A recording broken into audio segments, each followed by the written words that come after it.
Seguimos, amigos, en Desayunos Informales, 9 de la mañana, 7 minutos, 22 grados la temperatura actual en Montevideo. Vamos a pasar ahora a otro tema importante de los últimos días que ha concitado gran atención, obviamente, y preocupación por parte de usuarios y trabajadores que tiene que ver con Casa de Galicia. Pau. Sí, porque Casa de Galicia es un tema que, si bien el Parlamento ya tomó una decisión, y una decisión casi por unanimidad, todavía sigue generando muchas dudas e incluso mucha molestia por parte de algunos usuarios, tanto que ya se han juntado más de 1000 firmas de, voluntades de socios de Casa de Galicia que quieren presentar un recurso de inconstitucionalidad por la ley esta aprobada en el Parlamento que determina la absorción de los usuarios por parte de distintas mutualistas. Son 4 las mutualistas que se resolvió que van a absorber a los socios. Los afiliados de Casa de Galicia que están presentando estas firmas, estas adhesiones, consideran que se atenta contra el derecho de poder elegir libremente el prestador al que quieren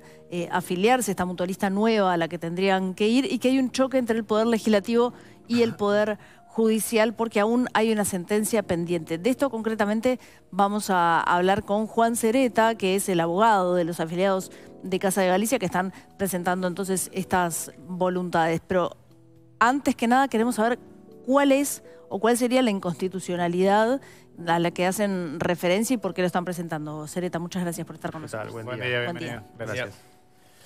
Bueno, nosotros entendemos que hay distintos preceptos constitucionales que se vulneran con esta ley que se acaba de sancionar. En primer lugar, digamos que el que rompe los ojos es la libertad de los usuarios de poder elegir un prestador, como ha sido tradicional en el Sistema Nacional Integrado de Salud, más allá de los periodos en que existe corralito. Siempre ha primado la libertad de los usuarios para poder elegir. En este caso, incluso ante las vísperas de la apertura del corralito en marzo, los usuarios de Casa Galicia no van a tener la posibilidad de elegir, sino que van a tener que ir al prestador que les asigne el Poder Ejecutivo. Nosotros entendemos que eso vulnera la libertad de elección de los usuarios. También vulnera el principio de igualdad, porque vamos a encontrarnos con 2 categorías de usuarios, los que sí pueden elegir y los que no pueden elegir, que son los de Casa de Galicia. Y por otro lado, como tú decías, entendemos que también hay un choque de poderes, en tanto el Poder Legislativo con esta ley interfiere en una decisión judicial que se viene tramitando y además donde ya existe un antecedente para nuestro país de similares características, que la Suprema Corte de Justicia declaró, una ley que la Suprema Corte de Justicia declaró inconstitucional, que es el famoso caso de Pluna, donde también a través de una ley se intentó incidir en el resultado de una acción, de un expediente judicial de concurso, disponiendo de bienes que estaban afectados al concurso. En ese sentido, obviamente la Suprema Corte de Justicia también ha cambiado de integración y todo esto son cuestiones opinables, discutibles, pero nosotros estamos finalmente convencidos de que realmente se vulneran estos preceptos constitucionales y por lo tanto corresponde la declaración de inconstitucionalidad. Es importante decir que en este caso, como no hay ningún juicio pendiente, se tramita por lo que se denomina vía de acción, es decir, se comparece directamente ante la Suprema Corte de Justicia y se plantea, pero también se da la peculiaridad en nuestro país, que es bastante curioso esto, no existe prácticamente en ningún lugar del mundo, de que nuestro sistema de inconstitucionalidad o de control de constitucionalidad se da en lo que se denomina de manera concentrada, porque es solo un órgano el que declara inconstitucional las leyes de la Suprema Corte de Justicia, pero curiosamente, asimismo, es con efecto solo para el caso concreto. Quiere decir que solamente se benefician de la eventual declaración de inconstitucionalidad aquellos ciudadanos o personas que hayan comparecido y hayan obtenido la sentencia.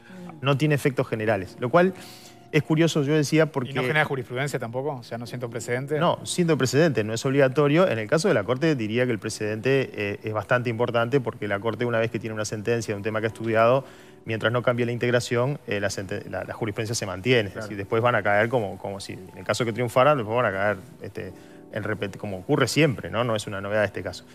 Lo que decía es que en el mundo, cuando se decide en el diseño institucional por un órgano concentrado, es decir, un órgano solo, normalmente la máxima autoridad, el órgano de mayor jerarquía para la declaración de inconstitucionalidad, los efectos son generales.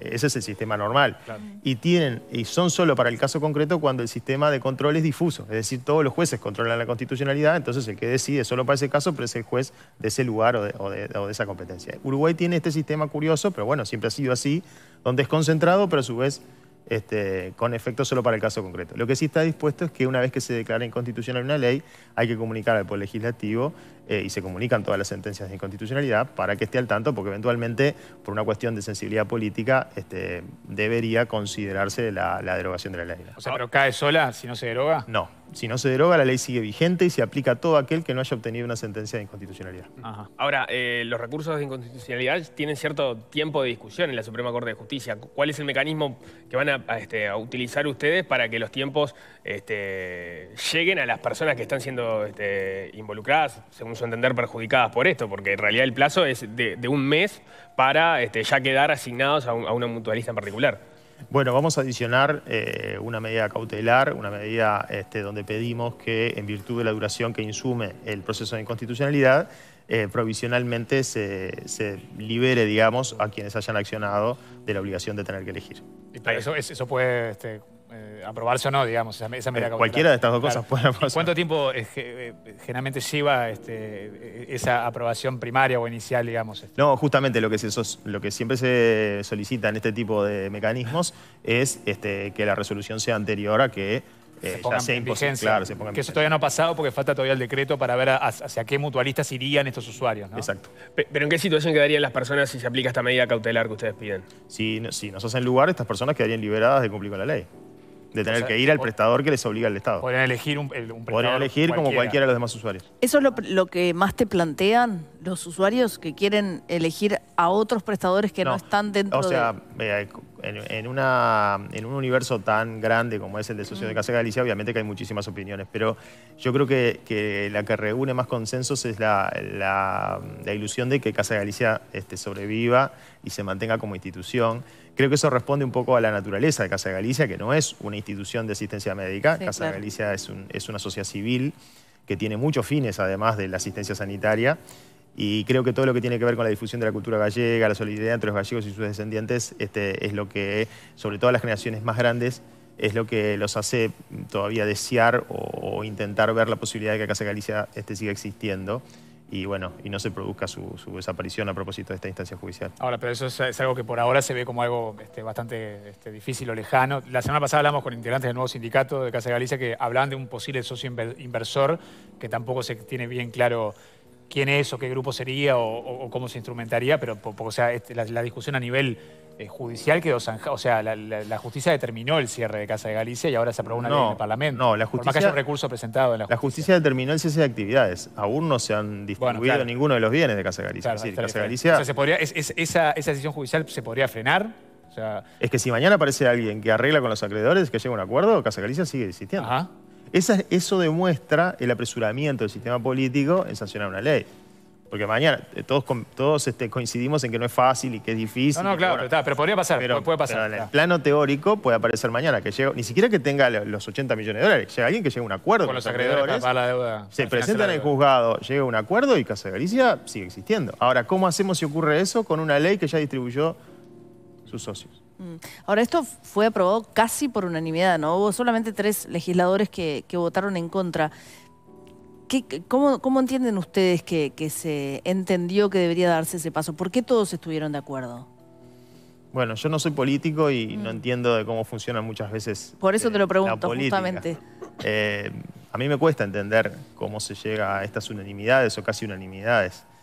Pero bueno, seguramente los legisladores consideran que habría otras cosas en juego. Yo entiendo que en algún momento se planteó o se pueden ver como contradictorios los intereses, la protección de los intereses de los trabajadores, por ejemplo, y la distribución de los socios, porque acá está claro que hay un activo de Casa Galicia que es muy importante, que son las capitas del FONASA, que es lo que está en juego. Se hablaba de eso y también se hablaba del aspecto tecnológico, del IMAE, o sea, de las cuestiones que hoy por hoy hacen a Casa de Galicia como un centro atractivo en cuanto bueno, al futuro, si no puede seguir adelante la institución.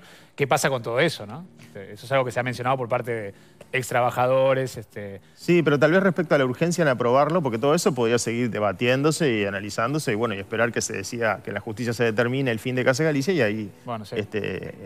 Yo creo que lo que puede haber incidido, pero es una especulación mía, es una debilidad que evidentemente tiene el Sistema Nacional Integrado de Salud, que es una cuestión que habrá que rediscutir también a los años que lleva el sistema funcionando y que tiene que ver con esto de, ante el colapso de un prestador privado, qué rol debe asumir el Estado y qué costo tiene eso, ¿no? Porque en definitiva creo que el apresuramiento también tenía que ver con el costo de funcionamiento de Casa de Galicia, hoy asumido a través de ACE, y bueno, y los recursos que implica mantener la asistencia, que es la obligación estatal, ¿no? Usted dice para reducir el gasto del Estado en mantener. Y claro, porque hoy por hoy seguramente Economía tiene que estar vertiendo fondos a ACE para mantener Casa de Galicia funcionando, y eso en la medida que se prolonga en el tiempo se seguiría dando, ¿no? De hecho, Casa de Galicia sigue funcionando en realidad porque hay claro. pacientes internados y médicos y personal trabajando. Claro. Pasa que ahora está bajo la órbita de ACE. O sea, está bajo la dirección de ACE. Para que quede claro, ¿qué es lo que está en la justicia ahora que como mencionaba al principio, choca con esta resolución del Poder Legislativo? En la justicia hay un expediente de concurso que fue presentado por la propia Casa de Galicia diciendo no puedo asumir mis obligaciones, voy a entrar en cesación de pagos, por lo tanto solicito el concurso. ¿Qué es el concurso? La realización de todos los bienes, o sea, el remate de los bienes para satisfacer a los acreedores a prorrata de sus créditos. Eso está en pleno trámite. Por eso es que yo digo, hay una interferencia. Aún obviando por un instante los derechos de los socios, hay una interferencia del Poder Ejecutivo cuando dice, por ejemplo, que el bien de mayor valor, que es el sanatorio de la calle Millán, será atribuido a tal cosa. Pero y los acreedores pueden decir, pero ¿y yo que estoy en este expediente para cobrar mis créditos? ¿Por qué me sacan eso? Es evidentemente que esta ley está como pasó con los aviones de Pluna, o sea, también lo mismo. Se quiso distribuir o dar una asignación que puede ser muy legítima, bien intencionada, por supuesto, pero se está interfiriendo con un expediente judicial. Y eso, por lo menos en su momento la Suprema Corte de Justicia lo entendió que era inconstitucional. Pero además del pedido de concurso de Casa de Galicia está la decisión del juez Leonardo Méndez de pedir el cese de la mutualista. El juez lo que dispone es el cese de actividades. Esa decisión fue impugnada. En principio el juez entendió que era inimpugnable, pero ante eso se presentó un recurso de queja y el Tribunal de Apelaciones entendió que sí era impugnable y el expediente se fue al tribunal, con lo cual esa decisión del cese de actividades incluso, pero aunque el cese estuviera firme, igual no tenemos terminado el concurso, pero incluso la decisión del cese de actividades está pendiente de una resolución del tribunal. ¿Y cuál sería el escenario si ustedes no estuvieran en el camino, ¿no? El recurso que van a presentar de ustedes no estuviera o fuera desestimado y se llegara a que el Tribunal de Apelaciones no le da la razón a Leonardo Méndez y entonces se retomarían las actividades de Casa de Galicia como tal? Y un lío. Un lío porque Casa de Galicia sigue existiendo, pero los socios fueron asignados a otros prestadores. Creo que igual, de todas maneras, no es tan trascendente la decisión del tribunal, es importante, pero no es tan trascendente como la aparición de alguien que solucione el problema económico, ¿no? Porque ahí sí que el lío es tremendo. Claro, ¿no? Sin el inversor, toda esta discusión igual no tiene sentido. Claro. Bien. O sea, el gran tema para ustedes ahora sería que se comience a distribuir o a redistribuir a los socios de Casa de Galicia a otras. Bueno, ojalá que no, pero nosotros... Claro, si eso pasara ahora, en estos próximos días, sí, complica también el planteo que están haciendo ustedes, ¿no? No, porque nuestro planteo justamente es para evitar eso. Si nosotros logramos una decisión judicial que entienda que es ilegítimo ese criterio, los que participen de la inconstitucionalidad van a poder elegir a qué prestador ir. Claro. ¿Cuándo se va a dilucidar todo esto? O sea, en base a lo que ustedes van a presentar esta semana mismo las firmas, ¿no? Y normalmente, normalmente en una semana más debería estar resuelto. Ajá. Debería estar resuelto lo cautelar. Claro. Lo cautelar, claro. Después el otro proceso puede durar muchísimo. Sí. Ahora, pues estamos hablando que igual en ese lapso, o sea, puede ya comenzar a distribuirse. Sí, pero todavía estarían en plazo de solicitar los 30 cambio, días, ¿no? Claro. Tienen 30 días para solicitar cambio de mutualista, a las que por ahora quedaron definidas. En realidad definidas todavía no están. No están en la ley, pero se ha hablado, ha trascendido 4 nombres, ¿no? Pero claro, pero en caso de que ya los muevan a una, ahora si se aprueba el decreto para ver a dónde van, si ustedes logran esa medida cautelar, esa persona está dentro del plazo de los 30 días para cambiarse y ahí podría entonces, en todo caso, volver a Casa de Galicia. Lo que nosotros le estamos intentando asegurar, por eso el apuro, intentemos que ustedes puedan elegir, pero si nos sale todo mal y no pueden elegir, bueno, igual están dentro del plazo para elegir dentro del elenco restringido que establezca el Poder Ejecutivo. Claro, ustedes mencionan que es inconstitucional el tema de la libertad de elección porque tienen esa elección, pero solo en esas 4 mutualistas porque recordemos, hay un plazo de 30 días para cambiarse por si pasa en una familia, por ejemplo, que quedan algunos integrantes en una y otros en otra, ¿no? Pero fíjate, si les gusta. El sábado en la asamblea que no se hizo, pero que sirvió para conversar con los socios, había algunos socios que me planteaban, bueno, pero yo vivo, no sé, en La Floresta. Ninguna tiene una policlínica, de todo el elenco, no es una cuestión, ninguna tiene una policlínica cerca de La Floresta. O sea, a mí no me sirve ninguna de las 5. Hay miles de razones. Después otros padres con niños que tienen determinadas patologías especiales que Casa de Galicia les ha brindado históricamente una atención especial y que no quieren ni cambiar de médico ni cambiar de la terapéutica. Es todo un lío. Seguro. ¿Y qué pasa si ya tienen pensado qué hacer si si el recurso no prospera? O sea, ¿hay alguna otra acción judicial que puedan emprender o que estén pensando en hacer? No, estamos muy confiados en que va a funcionar. Pero bueno. Lo pregunto como una estrategia posible siempre hay que ir pensando en qué otra cosa puede pasar. A veces no se puede adelantar tantos pasos porque, bueno, hay tantas opciones en el escenario posibles hoy que no tiene sentido. Pero estamos confiados en que los argumentos son fuertes y que podemos tener éxito. O sea, y si se logra esa medida cautelar, o sea, seguirían siendo tratados en Casa de Galicia estos usuarios. Si se logra la medida cautelar, primero, en el caso de que Casa de Galicia se cierre, van a poder elegir como cualquiera de nosotros que no somos de Casa de Galicia. Okay. Sí. Okay. Y si no se cierra, podrían seguir en Casa de Galicia. Y si no se cierra, seguirán en Casa de Galicia los que quieran, sí. Claro. Solo como aclaración, porque no lo dijimos al inicio, vos estás representando a quienes se quieran sumar a este recurso en calidad de abogado particular, ¿no? Tiene que ver con la clínica de litigio de la Universidad de la República. El consultorio está en receso en este momento hasta que el comienzo de las clases y además esta es una cuestión que tampoco ingresa dentro de los parámetros de cobertura del consultorio, así que le estoy patrocinando de manera particular. Ahí está. Te cambio de tema porque hace unos días publicaste en tu cuenta de Twitter un comentario que generó cierta discusión a propósito de lo que ocurrió en Maldonado con este chiquilín que fue golpeado por 4 personas en Pinares de Punta del Este. Vos decías que un episodio como ese tenía mucho que ver con la filosofía de la LUC, algo que obviamente generó ruido de parte de quienes defienden la ley. ¿Vos por qué dijiste eso? Porque realmente estoy convencido que... O sea, quiero aclarar, creo que el Twitter era claro porque hablaba de la filosofía del artículo 1 de la LUC. No decía que esto era una hipótesis de legítima defensa. Nadie en su sano juicio puede pensar que esto era una hipótesis de legítima defensa. Yo tampoco, por supuesto, pero sí creo que refuerza ese espíritu que el artículo 1 de la LUC establece en el ámbito de la legítima defensa, ¿no? El hecho de que para defender un derecho de carácter patrimonial yo pueda afectar la integridad física o la vida de otra persona. Eso está en la letra de la LUC y es indiscutible. Podemos convenir que está bien, está mal, dependerá de cada uno. Pero ese espíritu de que para defender la propiedad yo puedo poner en riesgo la integridad física o la vida de otro, es algo que trasciende solo la legítima defensa. Digo, cuando hablamos de legítima defensa, los que estamos en el ámbito de derecho tenemos claro cuál es el ámbito, pero el espíritu es, yo para defender mis cosas, puedo poner en riesgo la integridad física o la vida de otro. Para usted da vía libre a que en cualquier contexto o circunstancia, no es que el espíritu, ¿no? No es que la LUC lo permita. Claro. Yo creo que que el espíritu es ese, y no eso es tampoco una novedad de la LUC. Yo creo que el espíritu de que para proteger la propiedad podemos hacer cualquier cosa o muchas cosas, es algo que viene de antes, no es una innovación de la LUC, pero creo que la LUC claramente lo refuerza con el texto del artículo 1.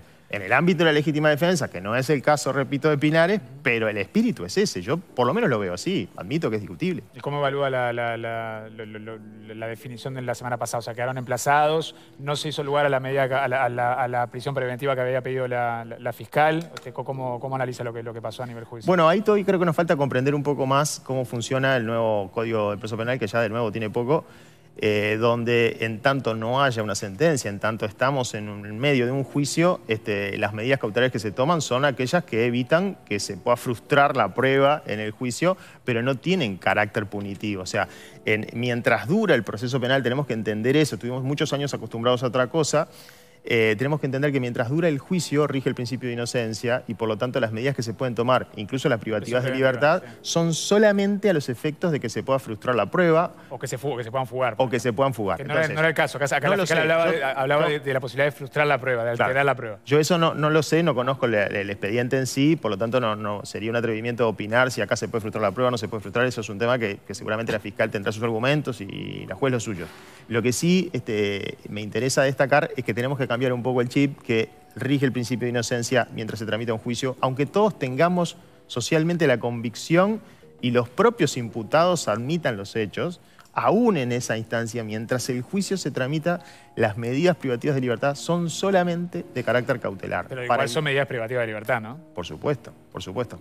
Pero incluso es bueno destacar ahora que a propósito de este nuevo sistema, que ya de nuevo, como decía, no tiene tanto, Uruguay mejoró mucho su estándar de personas privadas de libertad sin sentencia. Uruguay tenía un 70% de las personas presas sin sentencia, o sea, técnicamente inocentes. Cuando aunque se procesaba una persona, pero seguía el juicio, ¿no? Claro. Hoy por hoy ese porcentaje ha bajado drásticamente y casi se invirtió, y solo un 30% de las personas privadas de libertad no tienen sentencia de condena. Eso habla bien del sistema de justicia. Lo hace a partir, en realidad, evitándose juicios, ¿no? Que también es una discusión a dar, porque en realidad son a través de los juicios abreviados y eso también genera algunos problemas que han sido cuestionados por operadores judiciales, ¿no? Sí, en eso también es revolucionario, no en el mundo, en Uruguay, porque no estábamos acostumbrados a eso, pero porque el paradigma que se persigue en el nuevo proceso penal no es el mismo de antes. No es la averiguación de la verdad real, sino que la solución del conflicto pasa a ser el paradigma. Y la solución del conflicto puede venir de un acuerdo reparatorio. Después podemos discutir si en la práctica los acuerdos respetan o de alguna manera reflejan la libre voluntad de los imputados, sobre todo los imputados más pobres. Eso es una cuestión que habrá que analizar. También habrá que ver si la Defensoría, que es la que actúa normalmente en el 99% de estos casos, cuenta con los elementos suficientes como para poder trabajar y asegurar los derechos de todos, o hay que mejorar en ese ámbito. Creo que ahí sí hay cosas para hacer, para discutir y para escuchar sobre todo, porque en este caso los defensores son los que más conocen y los que más saben de esto, y creo que deberíamos escucharlos. Muchas veces, incluso las autoridades, he notado una actitud de ninguneo sobre los defensores públicos, y creo que son unos actores bien relevantes como para tenerlos en cuenta, así como los fiscales y así como los jueces, para entender cómo viene funcionando esto. Una cosa que me quedaba pendiente del tema de los acuerdos reparatorios, que sí es verdad, han sido cambios que en algunos casos han propiciado cosas positivas.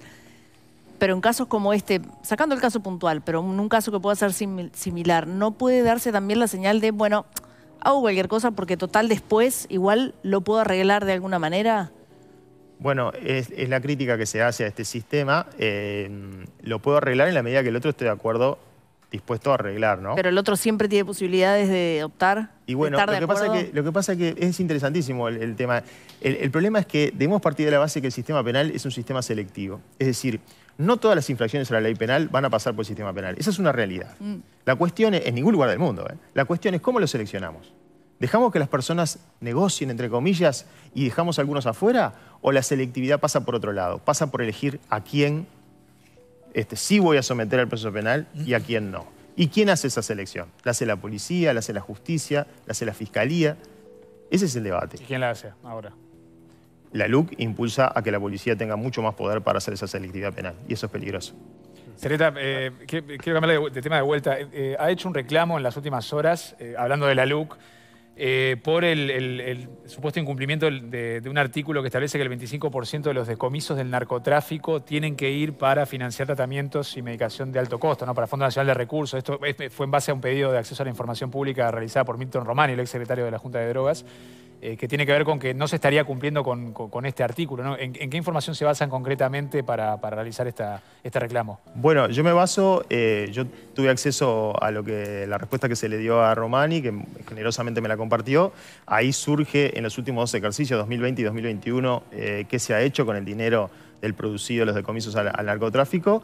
Y bueno, en esa información pública que se entregó no aparece el porcentaje que por ley, que por el 410 de la LUC, que no está sometido a derogación, debe brindarse al Fondo Nacional de Recursos. Yo en su momento me comuniqué con Daniel Radío para saber si realmente esto era así o si la información era incompleta.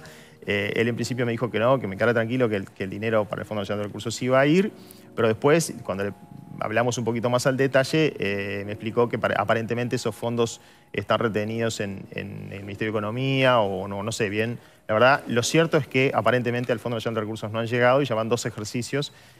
A mí me duele mucho este tema porque desde la facultad hacemos por año casi 500 juicios reclamando prestaciones no cubiertas y seguramente muchas de ellas, muchos de esos juicios no hubieran sido necesarios si se contara con más recursos económicos para que el fondo pudiera cubrir más cosas de las que ya cubre, de las muchas que ya cubre. Romani, por ejemplo, en declaraciones a la diaria habla de que el ministro Heber, que esto es una información que se conoció la semana pasada, está usando un vehículo incautado del Betito Suárez, y que son recursos que podrían ir directamente justamente a cumplir con este artículo. Bueno, lo que dice el artículo es que el 25% previo a toda deducción debe ir al Fondo Nacional de Recursos. O sea que ahí, ojalá se esclarezca y el fondo haya recibido ese dinero y lo haya utilizado. Yo la verdad que por ahora no he accedido a esa información. O sea, pero la información que ustedes tienen es que no se ha utilizado, no se ha, No. en lo que va de la aplicación de la LUC, no se ha vertido ningún recurso de esas incautaciones al fondo. O por lo menos no ha llegado al fondo para aplicarlo a una prestación en concreto. Bien, ¿y cómo van a avanzar ustedes en este sentido? Si es que Nosotros ahora vamos a hacer un pedido de acceso a la información al fondo y también a la Junta, pero más específicamente preguntando esto para ver qué respuesta nos dan. ¿Van a tomar alguna acción después más adelante si es que o sea, no se trata de tomar ninguna acción, sino simplemente de que los recursos atribuidos por ley se cumplan y que eso, en este caso, además, con el fin que tiene, llegue a los usuarios, llegue a las personas, ¿no? Bien. Juan Sereta, muchísimas gracias por estos minutos con No, a ustedes. Gracias, un Como placer, siempre. que pase bien. Actualizamos, amigos, hasta ahora los datos.